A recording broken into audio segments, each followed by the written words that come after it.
हरे कृष्ण।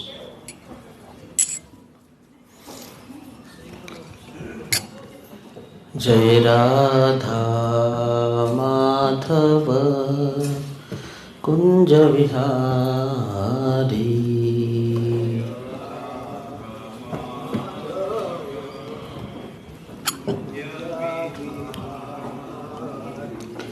जय राधा माधव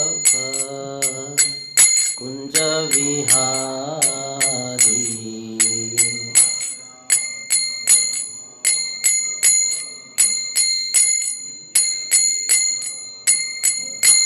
जय गोपी जन वल्लभ गिरिवरधारी,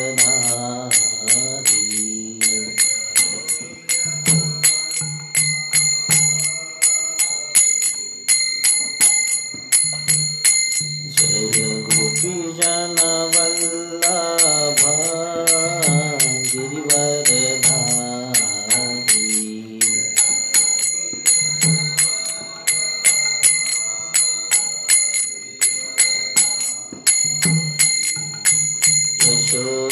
यशोदानन्दन व्रज जनरञ्जन,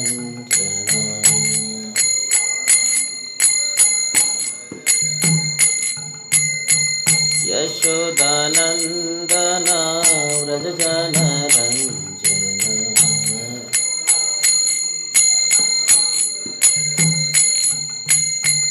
यमुना तीरावनचारी,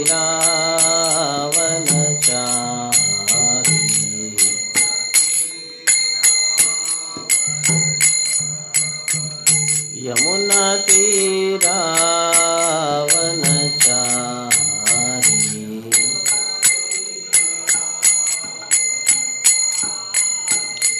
जय राधा माधव कुंज विहारी,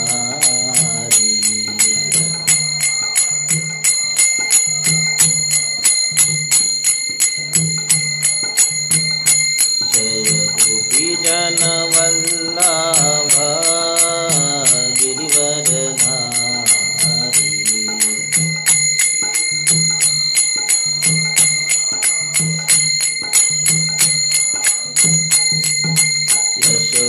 यशोदानन्दन व्रज जनरञ्जन,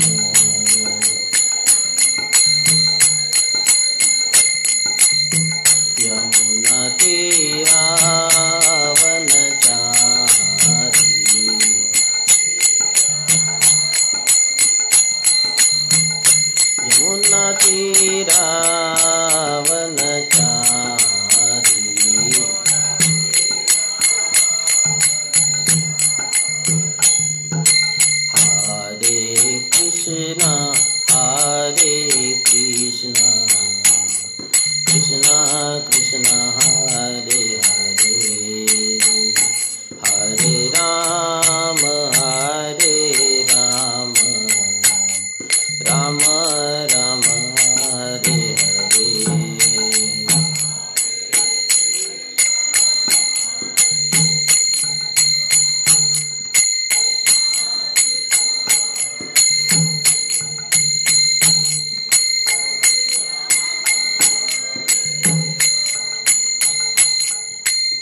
हरि बोल हरि बोल हरि बोल हरि बोल।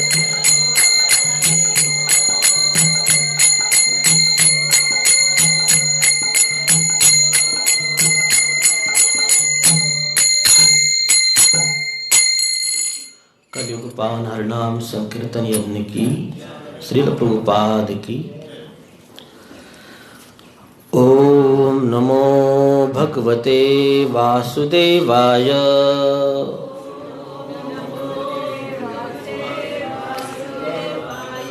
ओम नमो भगवते वासुदेवाय।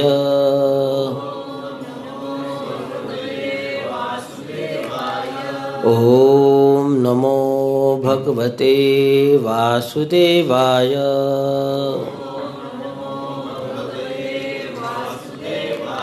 नारायणं नमस्कृत्यं नरं चैव नरोत्तमं देवीं सरस्वतीं व्यासं ततो जाया उदीरये। नष्टप्रायेषु अभद्रेषु नित्यं भागवत सेवया भगवतीरुत्तमश्लोके भक्तिर्भवति नैष्टकी।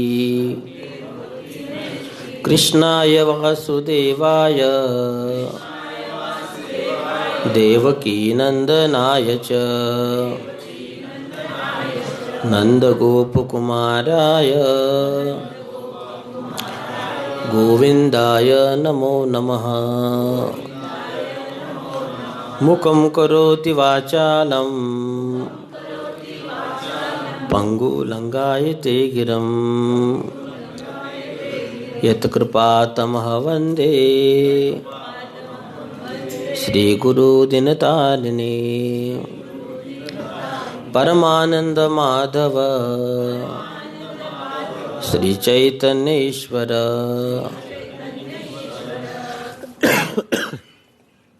श्रीमद् भागवतम चतुर्थ स्कंद भाग 2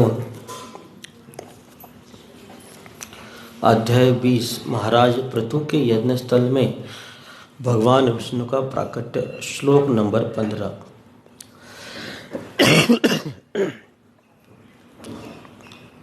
एवं द्विज अग्र अनुमत अनुवृत्तः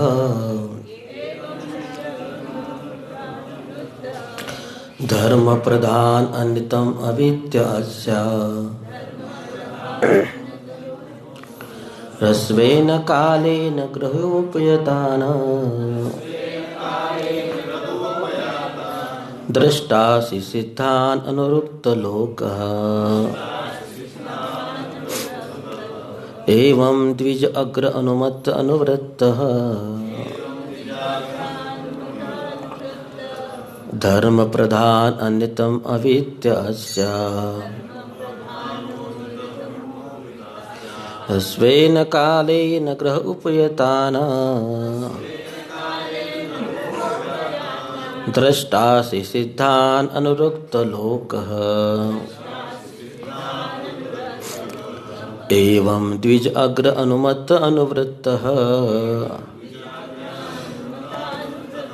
धर्म प्रधान अन्यतम अविद्य अस्या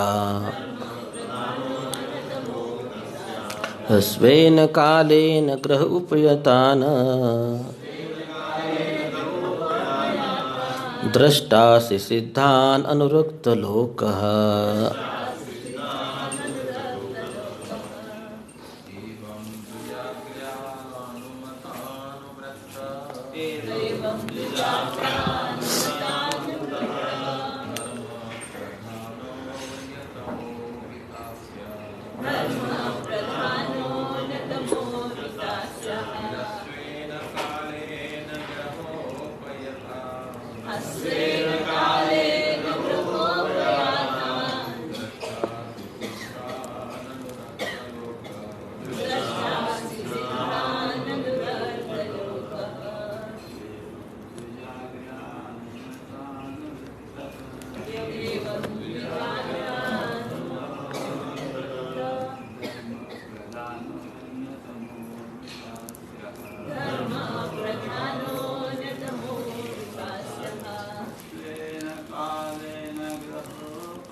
माता जी।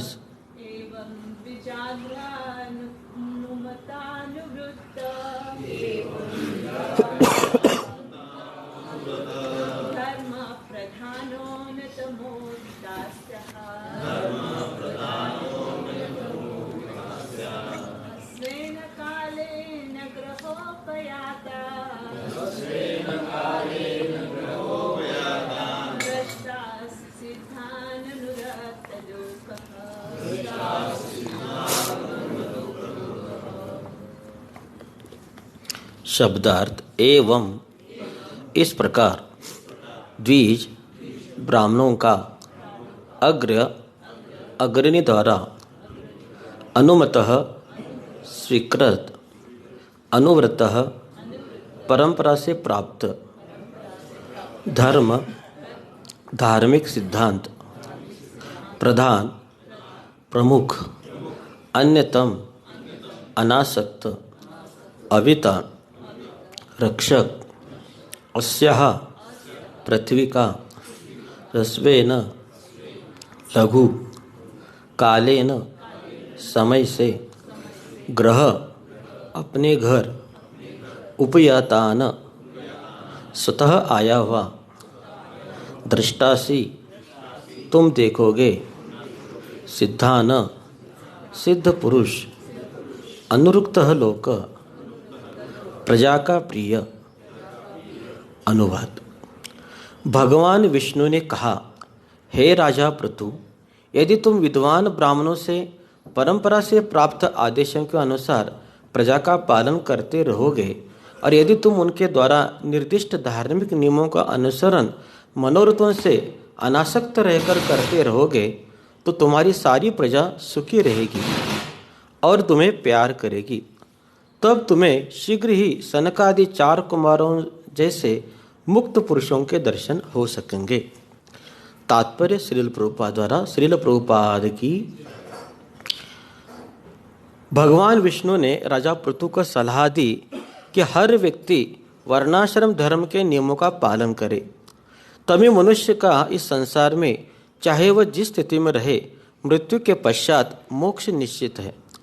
किंतु इस युग में वर्णाश्रम धर्म की पद्धति अस्त व्यस्त हो चुकी है, अतः इन नियमों का पालन कर पाना कठिन है। जीवन में पूर्णतः प्राप्त करने का एकमात्र उपाय कृष्ण चेतना का विकास करना है। जिस प्रकार वर्णाश्रम धर्म का पालन विविध पुरुषों द्वारा विभिन्न पदों पर रहते हुए किया जाता है, उसी प्रकार कृष्ण चेतना के सिद्धांतों का पालन प्रत्येक व्यक्ति द्वारा संसार के प्रत्येक भाग में किया जा सकता है। यहाँ पर इसका विशेष उल्लेख हुआ है कि मनुष्य को पराशर तथा मनु जैसे द्विजाग्रो अर्थात अग्रणी ब्राह्मणों का अनुसरण करना चाहिए। इन ऋषियों ने पहले आदेश दे रखे हैं कि वर्णाश्रम धर्म के नियमों का किस प्रकार पालन किया जाए। इसी प्रकार सनातन गोस्वामी तथा रूप गोस्वामी ने भगवान के शुद्ध भक्त बनने के नियम दे रखे हैं। इसलिए यह अनिवार्य है कि परंपरागत आचार्यों के उपदेशों का अनुसरण किया जाए जिन्होंने परंपरा से ज्ञान प्राप्त किया है। इस प्रकार भौतिक जीवन यापन करते हुए तथा अपना पद छोड़े बिना भौतिक कल्मश के बंधन से छूटा जा सकता है।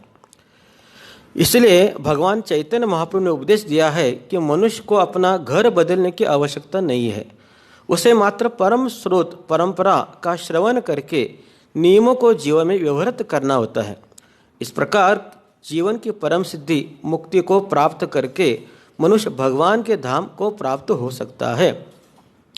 दूसरे शब्दों में जिस परिवर्तन की आवश्यकता है वह शरीर में नहीं वरन चेतना में होना है। दुर्भाग्यवश इस युग में लोग शरीर के प्रति लगाव रखते हैं, आत्मा के प्रति नहीं। उन्होंने आत्मा नहीं वरन शरीर से संबंध अनेक वादों का आविष्कार कर लिया है। इस प्रजातंत्र के युग में विधान के लिए अनेक सरकारी प्रतिनिधि मतदान करते हैं। प्रतिदिन वे एक नया नियम निकालते हैं, किंतु ये नियम अनुभवहीन बद्धियों द्वारा निर्मित कल्पना की उपज के अतिरिक्त और कुछ नहीं है। अतः उनसे मानव समाज को किस प्रकार की राहत नहीं मिल सकती। प्राचीन काल में यद्यपि राजा निरंकुश होते थे, किंतु वे ऋषियों मुनियों द्वारा स्थापित नियमों का दृढ़ता से पालन करते थे। इससे देश के शासन में कोई त्रुटि नहीं आ पाती थी और सब कुछ ठीक रहता था। प्रजा पूर्णतः पवित्र होती थी और राजा वैध कर संग्रह करता था, जिससे स्थिति सुख कर रहती थी। आजकल तथाकथित प्रशासकों का चुनाव ऐसे व्यक्तियों से होता है जो केवल अपना स्वार्थ देखते हैं। उन्हें शास्त्रों की कोई ज्ञान नहीं होता। दूसरे शब्दों में, प्रशासन अधिकारी नितांत मूर्ख तथा धूर्त होते हैं और सामान्य जनता शूद्र होती है। मूर्खों, धूर्तों तथा शूद्रों का यह सम्मिलन कभी भी संसार में शांति और संपन्नता नहीं ला सकती। इसलिए हमें समाज में समय समय पर युद्ध, सांप्रदायिक झगड़े तथा भाई भाई में संघर्ष देखने को मिलते हैं। ऐसे परिस्थितियों में वे न तो मनुष्य को मुक्ति को ले जा सकते हैं और न मन शांति की प्रदान कर सकते हैं। भगवद गीता में कहा गया है कि जो भी आडंबरपूर्ण विचारों में जीवित रहता है और शास्त्रों से संबंध नहीं रखता, वो कभी सफल नहीं होता और उसे न तो सुख मिलता है और न मृत्यु के पश्चात मुक्ति।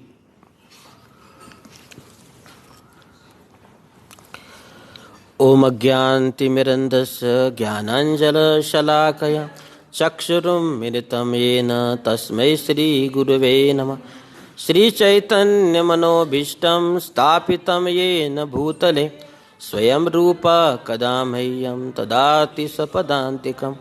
वन्देऽहं श्रीगुरु श्रीयुतापदकमलं श्रीगुरु वैष्णवांच श्रीरूपं साग्रजातं सहगणललितं सजीवं साद्वैतं सावधूतं परिजनसहितं कृष्णचैतन्यदेवं श्रीराधाकृष्णपादा सहगणललिता श्रीविशाखवितञ्च।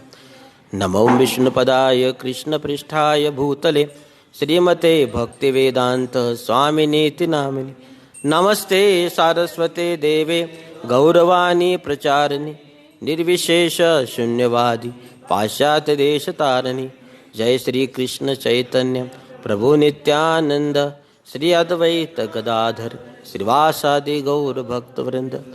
हरे कृष्णा कृष्णा कृष्णा हरे हरे, हरे राम राम राम हरे हरे। ओम पवित्र पवित्र वा सर्वस्तुतगतोऽपि वा यस्मरते पुंडरीकाक्षं सभव्यंत शुचि। श्री विष्णु श्री विष्णु श्री विष्णु।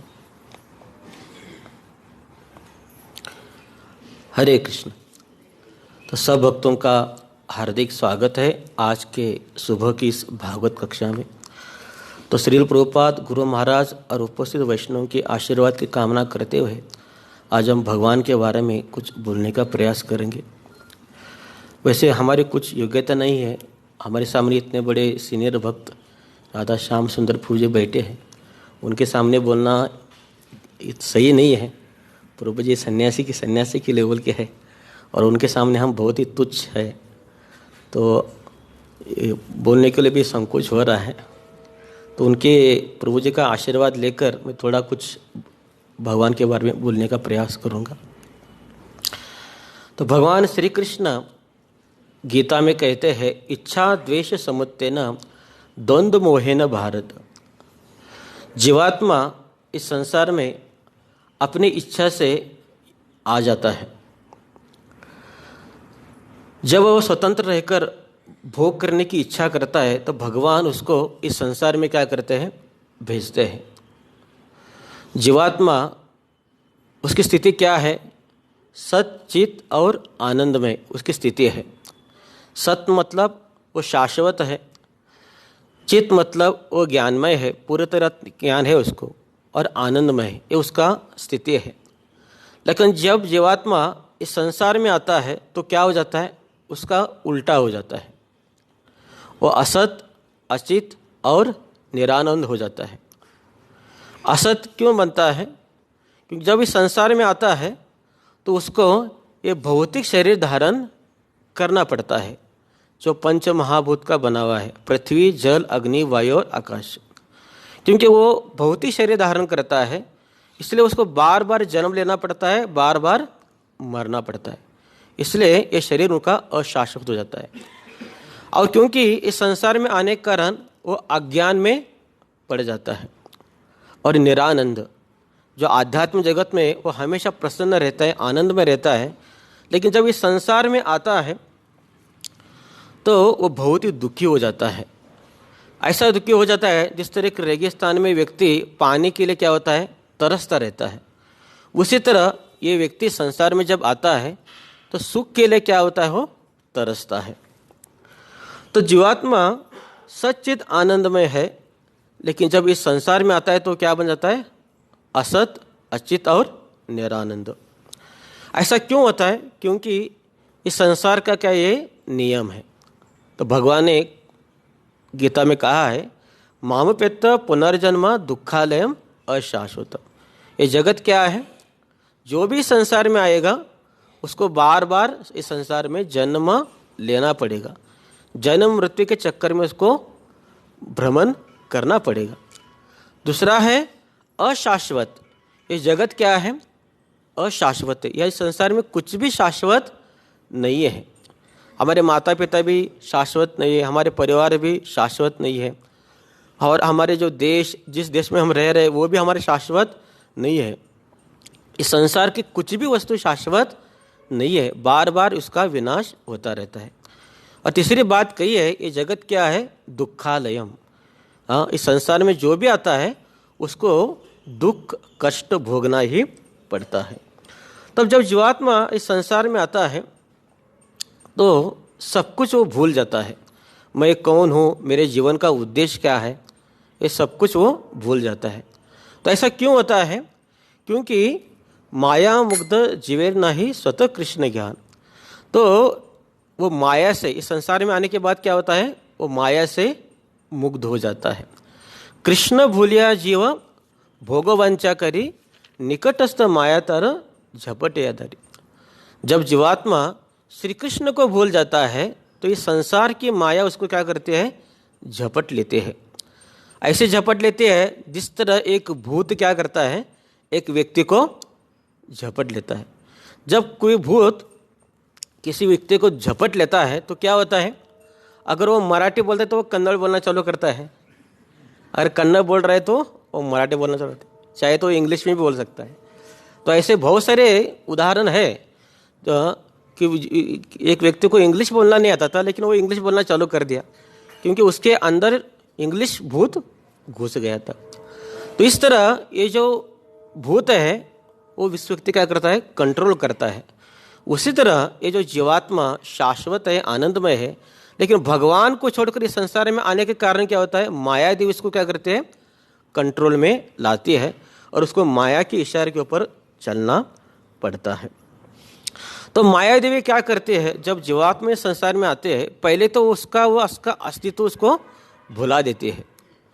तो क्योंकि वो अस्तित्व ही भूल गया, मैं कौन है वो जानता नहीं, इसलिए वो हमेशा भ्रमित वो रहता है, भयभीत रहता है, क्या करना है उसको पता नहीं चलता। जैसे एक बार क्या हो गया, हमारे एक भक्त थे वरिष्ठ, वो बम्बई चले गए। बम्बई चले गए, बस से जा रहे थे, लेकिन जैसे बस से उतरे उनकी याददाश्त ही चली गई।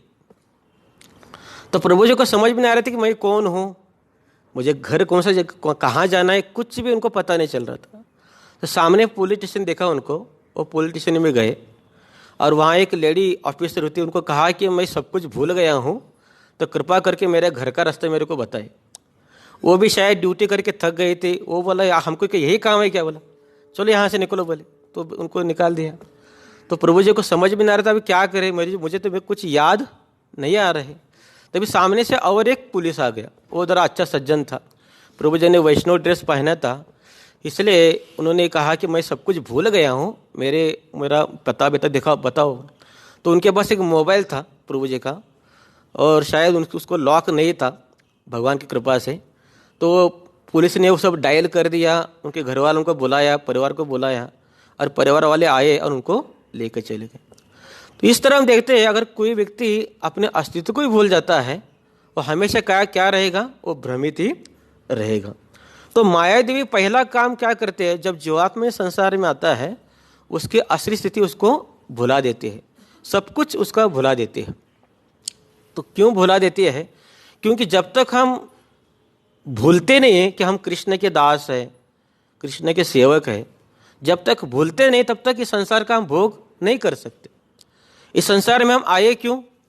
भोग करने के लिए आए। लेकिन जब तक हम भूलेंगे नहीं तब तक हम इस संसार का भोग नहीं कर सकते।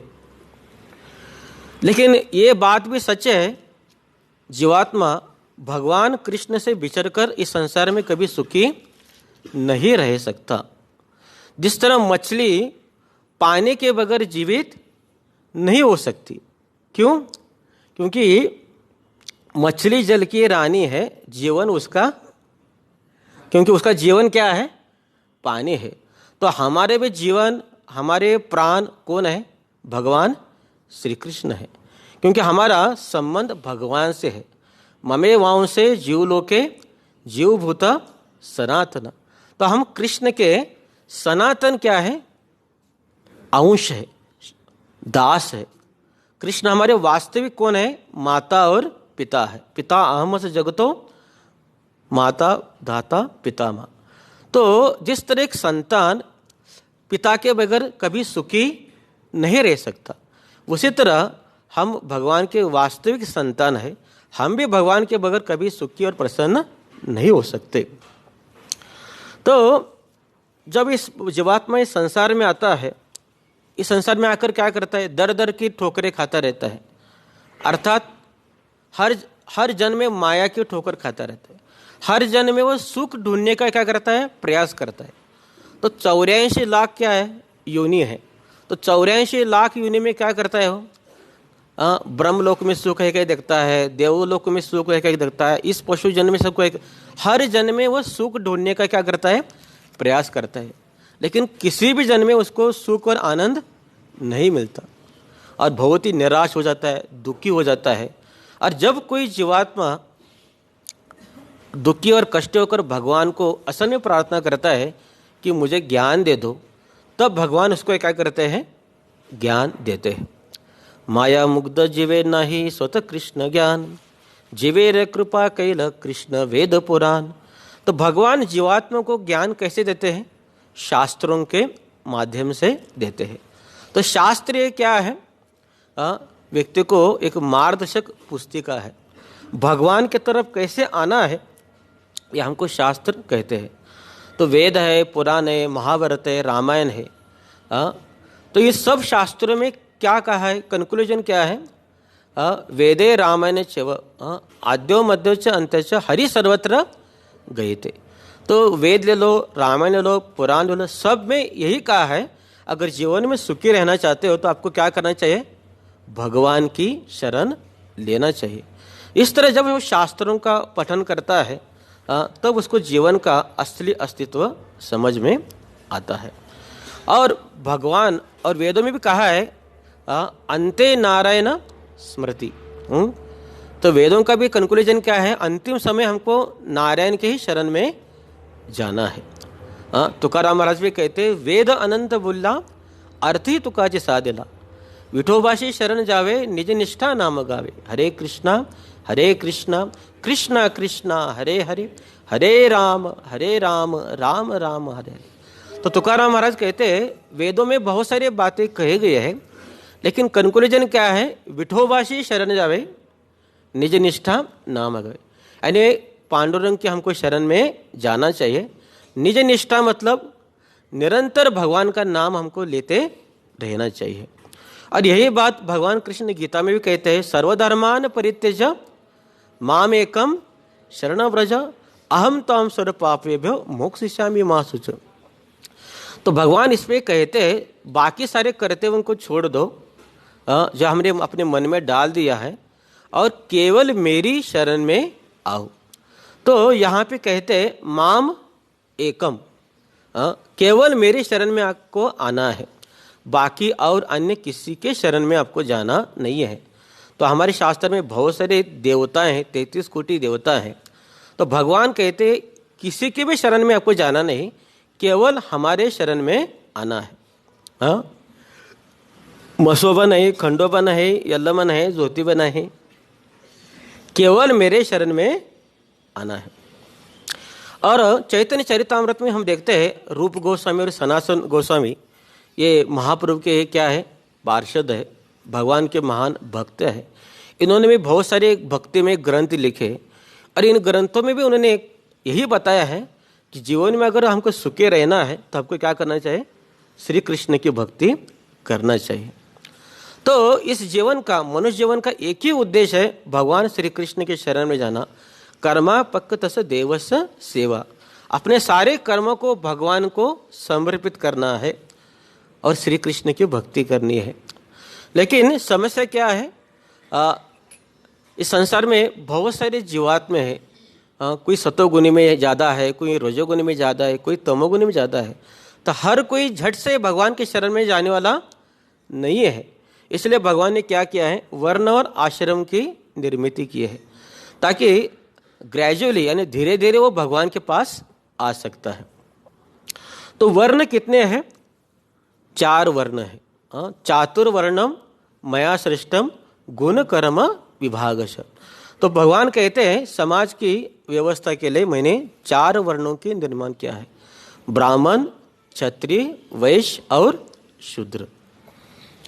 तो ये जाति व्यवस्था नहीं है। हर समाज में, चाहे वो भारत लीजिए या विदेश लीजिए, कौन से भी क्षेत्र में ये 4 चीज़ें रहती है।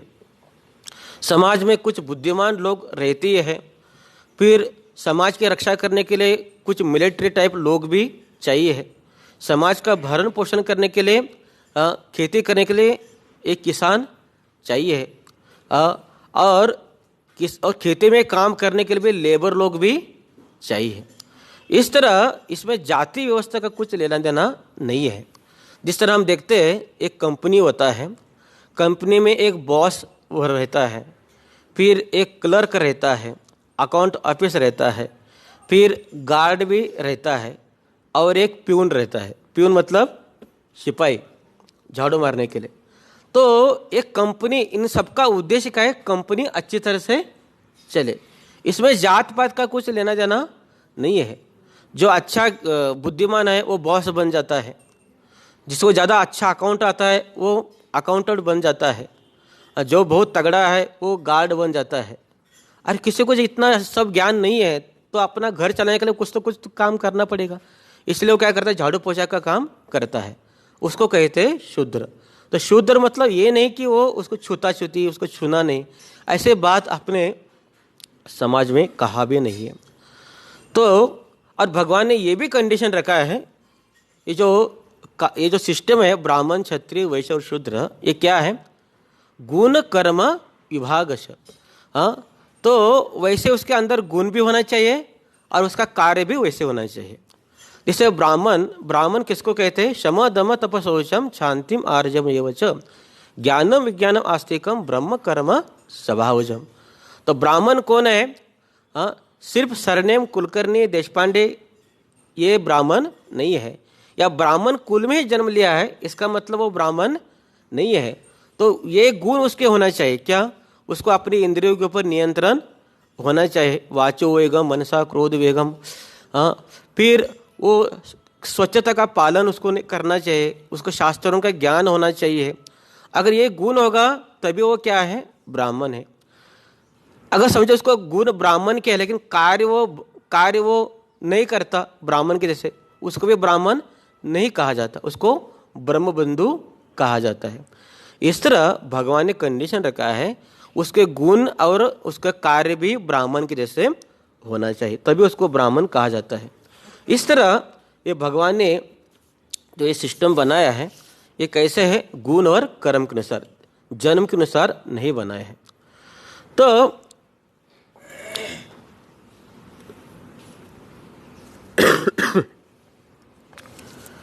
तो भगवद गीता में भगवान कृष्ण कहते हैं ब्राह्मण, क्षत्रिय, वैश्य इनके गुण क्या होता है, किसको ब्राह्मण कहना चाहिए, किसको क्षत्रिय कहना चाहिए, किसको वैश्य और किसको शूद्र।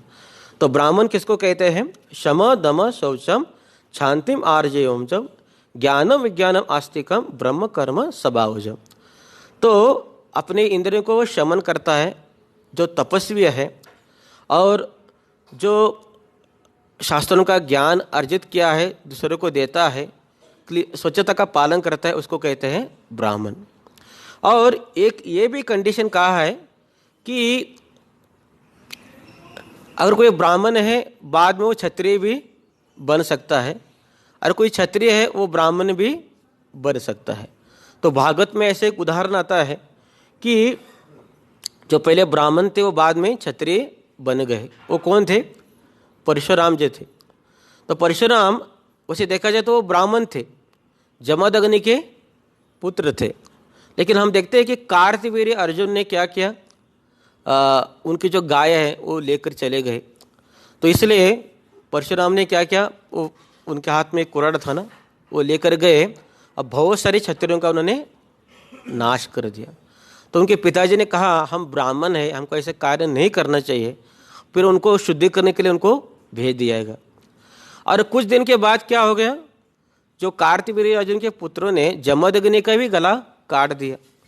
तो बाद में परशुराम को क्रोध आ गया और उन्होंने देखा कि क्षत्रिय उदंड बन गए हैं, इसलिए उन्होंने फिर से फरसा लिया और बहुत सारे क्षत्रियों का 21 बार क्या किया, उन्होंने उनका अंत कर दिया। इस तरह यहाँ पे हम देखते हैं कोई ब्राह्मण है वो क्षत्रिय भी बन सकता है, और ये भी देखा गया है कि क्षत्रिय है वो ब्राह्मण भी बन सकता है। और वो कौन है? विश्वामित्र जी। विश्वामित्र जी क्षत्रिय थे, लेकिन उनका वशिष्ठ के साथ क्या हो गया, झगड़ा हो गया, और उन्होंने सोच लिया कि मुझे क्षत्रिय से बढ़कर कौन है, ब्राह्मण है, तो मुझे ब्राह्मण बनना चाहिए। तो उन्होंने बहुत सारी तपस्या किया और बाद में क्या बन गए, वो ब्राह्मण बन गए। इस तरह यहाँ पे हम देखते हैं कि ये जो वर्णाश्रम है वो गुण और कर्म के ऊपर आश्रित है। तो ब्राह्मण का गुण क्या है, वो तपस्वी होता है, और एक गुण है वो सत्यवादी होता है, वो कभी झूठ नहीं बोलता। तो शास्त्र में एक उदाहरण आता है, एक सत्यकाम नाम का एक छोटा लड़का होता है, तो उसको गुरुकुल में जाकर गुरु से ज्ञान लेना होता है। तो गुरुकुल में जाता है और उस गुरु को कहता है कि मुझे आपके गुरुकुल में क्या करना है, एडमिशन लेना है। लेकिन वो गुरु कहते हैं कि मैं सिर्फ ब्राह्मणों को ही ज्ञान देता हूँ, आप कौन से कास्ट के हो? तो उसने कहा मेरे को तो पता नहीं है। तो अपने माँ के पास जाता है, वो कहता है कि मेरे पिताजी कौन है? तो उनकी माँ कहती है, तो उनकी माँ तो एक वेश्या थे, इसलिए वो कहते हैं मेरे को ही पता नहीं कि तुम किसके पुत्र हो।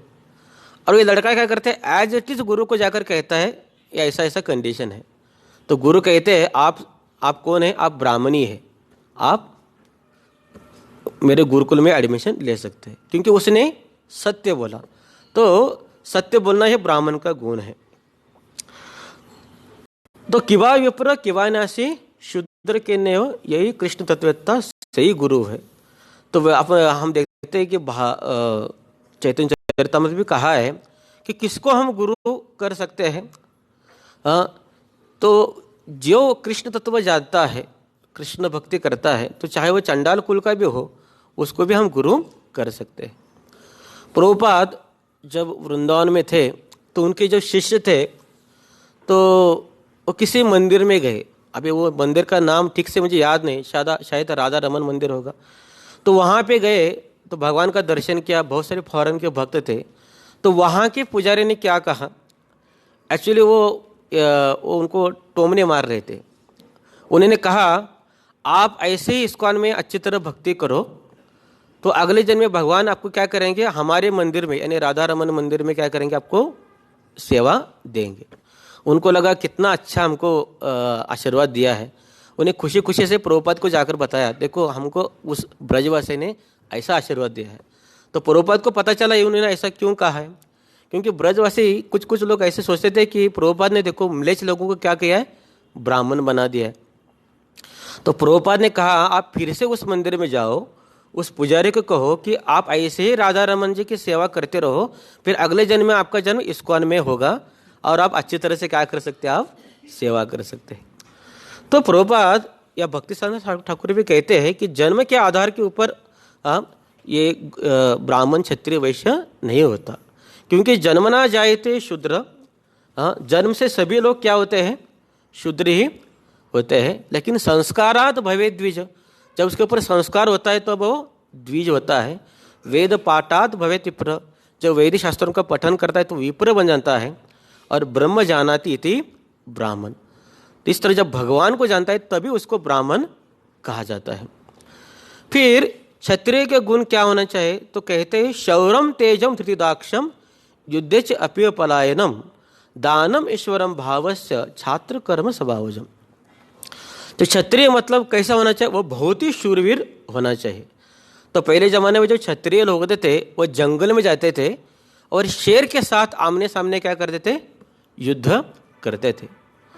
तो कभी कभी हम ट्रेन में सफ़र करते हैं तो ऐसे भी कुछ लोग मिलते हैं, वो कहते हैं हम भी क्षत्रिय हैं, आजकल के लोग कहते हैं।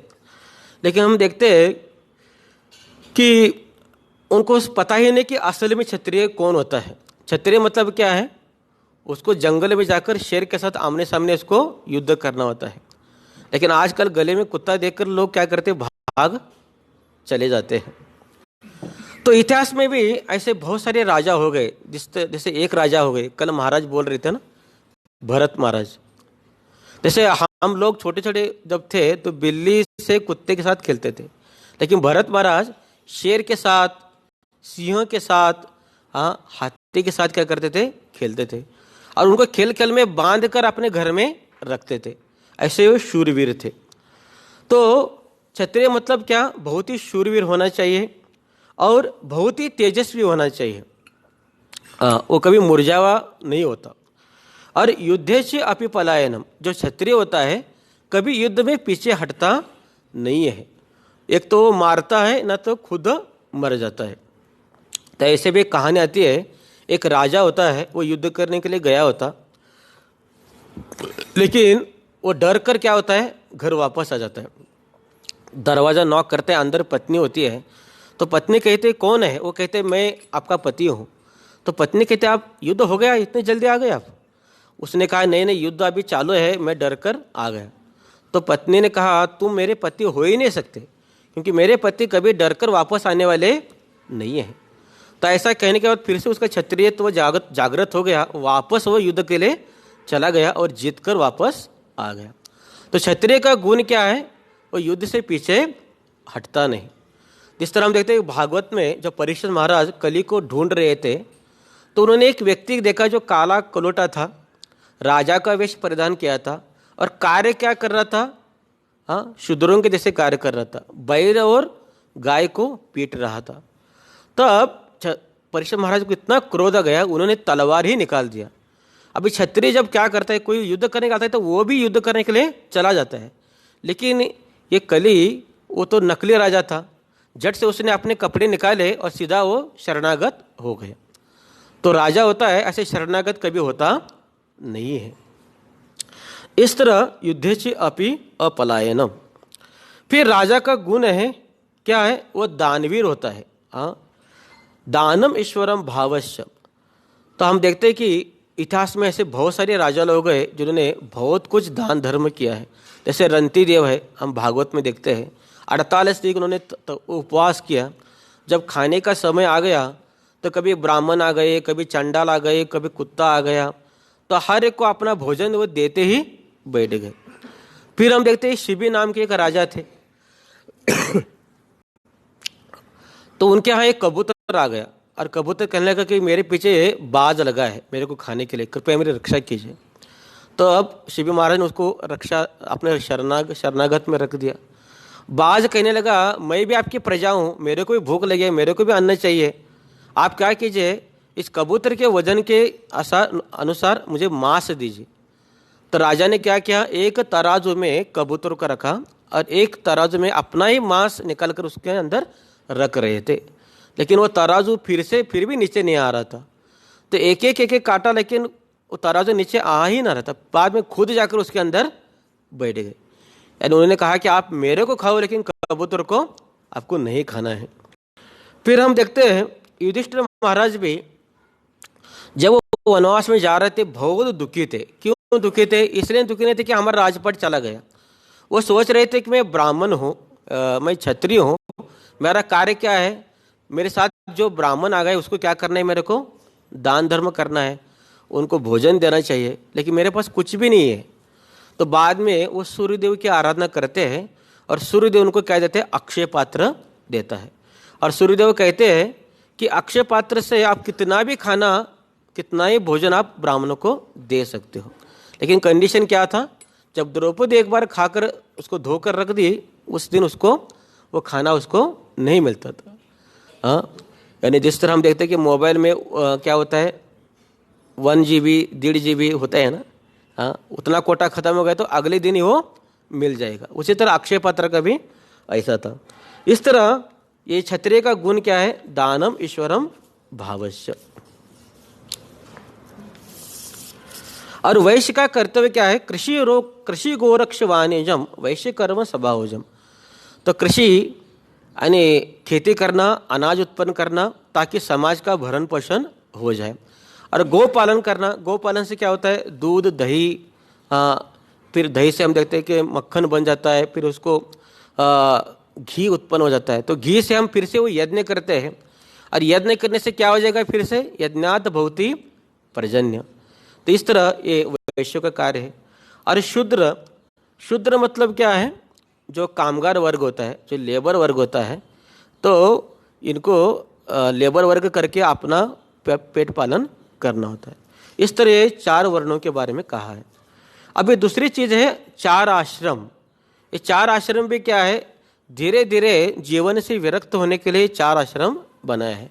एक है ब्रह्मचार्य आश्रम, गृहस्थ आश्रम, वानप्रस्थ आश्रम और संन्यास आश्रम। तो भागवत के 7वें स्कंद में युधिष्ठिर महाराज नारद मुनि को कहते हैं कि हे नारद जी, हमको ये 4 आश्रम के बारे में बताइए। तो नारद मुनि कहते हैं, पहले तो वह सार कहते हैं ये 4 आश्रम का कंक्लूजन क्या है। वो कहते हैं धर्म मूलम ही भगवान सर्व वेदमयम हरि। तब ये सारे धर्म का क्यों जितने भी वेद है, जितने भी वर्णाश्रम है, इस सबका कंक्लूजन क्या है कि भगवान श्री हरि का हमको हमेशा चिंतन करना चाहिए। तब वो आश्रम के बारे में कहते हैं। तो पहला आश्रम है ब्रह्मचर्य आश्रम। तो ब्रह्मचर्य आश्रम का वो लक्षण क्या कहते हैं? तो पहले तो बात ये कहते हैं ब्रह्मचार्य गुरुकुलेन वसन दांतर गुरोरितम। तो अब ब्रह्मचारी, अगर किसी को ब्रह्मचारी बनना है तो पहले उसको कहाँ रहना है? आश्रम में रहना है, अपने गुरु के निर्देशों से रहना है। समाज में ऐसे भी लोग हैं कि हाँ, वो कहते हैं हम भी ब्रह्मचारी है, लेकिन वो रहते कहाँ हैं? घर में रहता है। तो घर में रहकर कोई ब्रह्मचार्य व्रत का पालन नहीं कर सकता। एक भीष्म पितामह थे, लेकिन सभी वैसे नहीं कर सकते। तो ब्रह्मचार्य मतलब उसको गुरु के निर्देशन में रहकर अपना रोज का दिनक्रम करना चाहिए। फिर आगे कहते हैं गुरुकुले वसन दांतो और गुरुरितम। उसको इंद्रिय निग्रह करना चाहिए, नम्र रहना चाहिए, और गुरुरितम केवल गुरु के हित के लिए उसको कार्य करना चाहिए, केवल गुरु की प्रसन्नता के लिए उसको कार्य करना चाहिए। हाँ, और उसको रोज भिक्षाटन करना चाहिए और भिक्षा लाकर गुरु को देना चाहिए। खुद को अपने पास ज़्यादा संग्रह उसको नहीं करना चाहिए।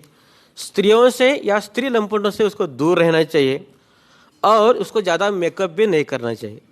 पाउडर लगाना, तेल लगाना, सेंट लगाना, ऐसी चीज़ें उसको नहीं करना चाहिए। और उसका मेन कार्य क्या है? शास्त्रों का अध्ययन करना चाहिए। फिर आगे कहा है कि उसके बाद जो आश्रम आता है वो गृहस्थ आश्रम। अगर इसको गृहस्थ बनना भी है तो पहले गुरु की अनुमति लेकर, गुरु का आशीर्वाद लेकर, हाँ, तो एक अच्छे कन्या के साथ उसको विवाह करना है। तो विवाह मतलब क्या है? उसको इंद्र तृप्ति नहीं करना है, हाँ, क्योंकि 4 आश्रम को आश्रम ही कहा गया है। आश्रम मतलब ऐसी जगह जहाँ पे हमको भजन पूजन करना है। तो गृहस्थ जीवन में भी ऐसा नहीं कि लाइसेंस मिल गया तो हम कैसे भी गाड़ी नहीं चला सकते। वन में भी डाल रहा है, सिग्नल भी तोड़ रहा है, ऐसा नहीं होता। उसको भी क्या है? नियम है। तो गृहस्थ आश्रम में रहकर भी उसको नियम में रहकर क्या करना है? इंद्रिय तृप्ति कर धर्म, अर्थ, काम और मोक्ष करना है। फिर वानप्रस्थ आश्रम, अर्थात जब बच्चे बड़े हो गए, उनकी शादीशुदा कर फिर उसको वन में प्रस्थान करना चाहिए। प्रभुपाद एक जगह कहते हैं ऐसे नहीं कि मृत्यु आने तक उसको घर में ही रहना चाहिए। एक दिन तो मृत्यु आनी ही है, क्यों ना उसके पहले हम भगवान के शरण में जाए। ऐसे भी शरण में जाना है, ऐसे भी जाना है, तो अपने मन से हमको शरण में जाना चाहिए। तो वानप्रस्थ मतलब क्या? 50 के बाद उसको कहाँ जाना है? वन में चला जाना है। और इसमें भी कहा है चाहे तो अपने साथ अपनी पत्नी लेकर वो जा सकता है, लेकिन उसके साथ कुछ भी संबंध नहीं रह सकता। जिस तरह हम देखते हैं महाभारत में पांडव महाराज है, पांडव महाराज भी अपने साथ माद्री और कुंती को वो लेकर गए थे, लेकिन वहां जाकर वो तपस्या कर रहे थे। तो वन में जाने के बाद उसको कुटी बनाना चाहिए, झोपड़ी बनाना चाहिए, नहीं तो गुफा के अंदर उसको रहना चाहिए। और वहां जाकर उसको मृगचर्म पहनना चाहिए, कमंडल धारण करना चाहिए, कंदमूल खाना चाहिए, फल फूल खाना उसको चाहिए। और आगे नारद मुनि कहते वानप्रस्थ जीवन में कम से कम उसको 12 साल तो उसको वहां पे रहना चाहिए। अगर 12 साल नहीं जम रहे तो 4 साल तो उसको रहना चाहिए, 4 साल भी नहीं जम रहे तो कम से कम 1 साल तो उसको वन में रहना चाहिए। तो हमारे एक वरिष्ठ भक्त थे, वो कह रहे थे अगर आपको गृहस्थ जीवन में जाना ही है, लेकिन इससे पहले आपको क्या करना चाहिए, कम से कम 1 साल के लिए तो आश्रम में रहना चाहिए। अगर 1 साल नहीं तो कम से कम 6 महीने के लिए तो आपको आश्रम में रहना चाहिए, वो भी नहीं तो कम से कम 1 महीना तो आश्रम में आपको रहना चाहिए, ताकि आश्रम का जीवन ये क्या होता है हमको उसको अनुभव करना चाहिए। यानी हम देखते हैं कि आश्रम में शास्त्रों का अध्ययन उसको सिखाती है, फिर जो प्रभुपाद ने बताया है सुबह का मॉर्निंग प्रोग्राम, फिर प्रचार कार्य। यानी अगर हमको समुद्र में कूदना ही है तो तैरना आना भी हमको पहले सीखना चाहिए। अगर इधर आकर वैदिक ज्ञान लेकर अगर फिर से अगर गृहस्थ में जीवन जाएगा तो वहाँ वो फंस नहीं सकता, वहाँ पे वो रहकर अच्छी तरह वो भजन पूजन अपना कर सकता है। और अंत में कहा है संन्यास आश्रम, तो संन्यास के लिए भी बहुत नियम बताया है। तो सन्यासियों को कहा है कि वो एक जगह उसको रहना नहीं चाहिए, उसको हमेशा भ्रमण करते रहना चाहिए, और हर एक गांव में सिर्फ उसको 1 दिन उसको रहना चाहिए, और उसको किसके ऊपर डिपेंड नहीं रहना चाहिए, उसको केवल भगवान के ऊपर रहना चाहिए। इस तरह नारद मुनि युधिष्ठिर महाराज को 4 वर्ण और 4 आश्रम के बारे में कहते हैं। लेकिन प्रभुपाद तात्पर्य में कहते हैं कि आजकल वर्णाश्रम सब उल्टा पुल्टा हो गया है। हाँ, आजकल ना कोई सच्चा ब्राह्मण है, ना कोई सच्चा क्षत्रिय है, ना वैश्य है, ना शूद्र है। जो ब्राह्मण है उसको भी अभी मंत्र उच्चारण करना आता नहीं है, दक्षिणा अगर कम दिया तो उसको क्रोध आ जाता है, स्नान भी मुश्किल से 1 टाइम वो करता है, तपस्या तो वो कुछ करता नहीं है, और अभी हम देखते हैं कि मांस मछली भी वो खा रहे हैं। इसलिए अभी अच्छे ब्राह्मण भी नहीं है। क्षत्रिय वृत्ति के लोग अभी नहीं रहे हैं, क्योंकि किसी के अंग में ताकत अभी नहीं है। तो पुराने ज़माने में हम जो गढ़ देखते हैं यहाँ वहाँ का, तो वहाँ के पहले क्षत्रिय इतना बड़ा तोप लेकर कहाँ जाते थे, ऊपर लेके जाते थे। तो उनकी जो तलवार थी, 2.5 किलो की तलवार लेकर वो क्या करते थे, युद्ध करते थे। घोड़े पे रहकर वो क्या करते थे, ट्रैवलिंग करते थे। लेकिन ऐसे अभी ताकत किसी के अंदर में नहीं रहे। अभी जो वैश्य है वो खेती बीती अभी करते नहीं है, क्योंकि हर किसी को डॉक्टर बनना है, हर किसी को इंजीनियर बनना है। गोपालन भी कोई करता नहीं। अभी जो शूद्र है वो अभी सभी बॉस बन गए हैं, वो नेता बन गए हैं, और पब्लिक को क्या कर रहे हैं, लूट रहे हैं। इस तरह वर्णाश्रम भी अभी क्या हो गया, पूरी तरह कोलैप्स हो गया है। और आश्रम के बारे में कहा गया तो आश्रम में तो बहुत अभी समस्या हो रही है। अभी कोई ब्रह्मचर्य है तो बाद में वो गृहस्थ बन जाता है, गृहस्थ बनने के बाद वहाँ से पत्नी से त्रस्त होकर फिर से सन्यास बन जाता है, सन्यास लेने के बाद फिर से वो गृहस्थ में जाता है। इस तरह हम देखते हैं कि कलयुग में प्रभुपाद कहते हैं सब कुछ उल्टा पुल्टा हो गया है। इसलिए क्या कहा है, स्थाने स्थितिगता श्रुतिगता तनुवा मनोभी। भागवत में एक जगह कहा है कि आप जहाँ पे हो वहीं पे रहकर आप क्या करो, भजन पूजन करो। और कोई गृहस्थ जीवन में है तो वहीं पे रहकर आप क्या करो, अपनी पत्नी बच्चों के साथ भजन पूजन करो। और कोई गृहस्थ कहेगा नहीं यहाँ पे बहुत तकलीफ है, बहुत सारी जिम्मेदारी है, पत्नी बहुत डांटती है, बच्चों का बहुत जमता नहीं है, ऐसा कहकर अगर वो ब्रह्मचर्य आश्रम में आएगा वहाँ भी वो सेट नहीं होगा, क्योंकि पत्नी ने पहले से उसको अच्छी तरह खाना बना दिया है, उसके मन की इच्छा के अनुसार दिया है। तो मंदिर में तो हमेशा खिचड़ी मिलती रहेगी उसको, वो उसको जमेगा नहीं। फिर अगर वो इधर उसको डेली उसको सुबह 4 बजे उसको उठना ही पड़ेगा, इंचार्ज के अंडर उसको रहना पड़ेगा। घर में तो उसके इशारे के अनुसार सब कुछ चलता था, इसके उसको अथॉरिटी के अनुसार उसको चलना पड़ेगा, लेकिन इसको यहाँ पे जमेगा नहीं। और कोई ब्रह्मचारी सोचेगा नहीं भाई इधर क्या है, रोज़ सुबह उठना पड़ता है और सिर्फ खिचड़ी खाना पड़ता है, मैं गृहस्थ बन जाता हूँ, तो वहाँ भी वो सेट नहीं हो सकता। हाँ, अगर वो कहेगा हमको मंदिर जाना है, पत्नी कहेगी सिनेमा देखने जाना है, हाँ, पत्नी कहेगी कि हमको भेलपुरी खाना है, वो कहेगा हम गोविंदा में जाएंगे, हाँ, बच्चे कहेंगे हम गोवा घूमने जाएंगे, वो कहेगा वो वृंदावन जाएगा, तो किसी का से उसका जम मिलने वाला नहीं है। और कोई स्टूडेंट है वो सोचेगा भाई पढ़ाई बेड़े करना पड़ता है, चलो मैं आश्रम ज्वाइन करूँगा। तो ऐसे तो कहा गया है जो जहाँ पे है वहाँ पे रहकर क्या करो, अपना भजन पूजन करो। जो गृहस्थ है, जैसे चैतन्य महाप्रभु ने जब वो साउथ इंडिया में गए थे तो ब्राह्मण कहने लगा अभी सब कुछ छोड़कर मैं क्या करूँगा, आपके साथ ही घूमूंगा। तो महाप्रभु ने कहा नहीं, आप आपके घर में रहकर ही क्या करो, जो गीता पढ़ रहे हो पढ़ते पढ़ते मेरा स्मरण करो, भजन पूजन करो। तो कलयुग में कहा गया है आप जिस स्थान में हो उस स्थान में रहकर आप भगवान का भजन करो।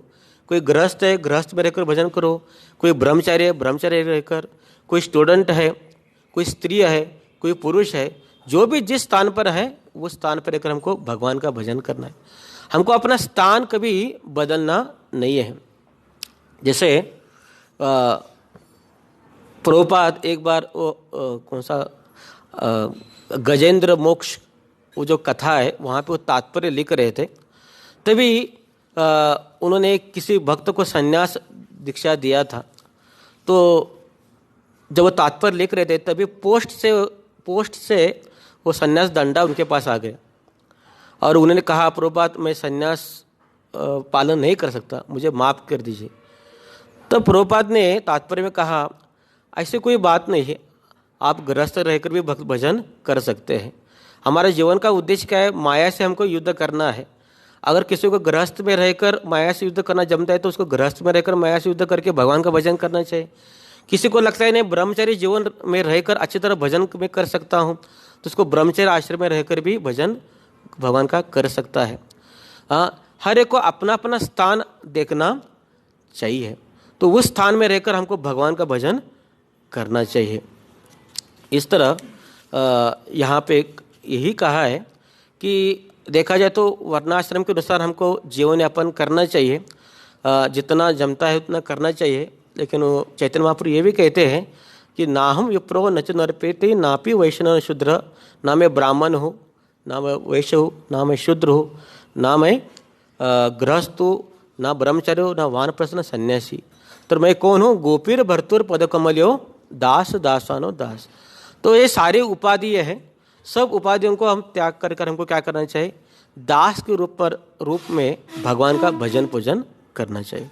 हरे कृष्णा कृष्णा कृष्णा हरे हरे, हरे राम राम राम हरे हरे।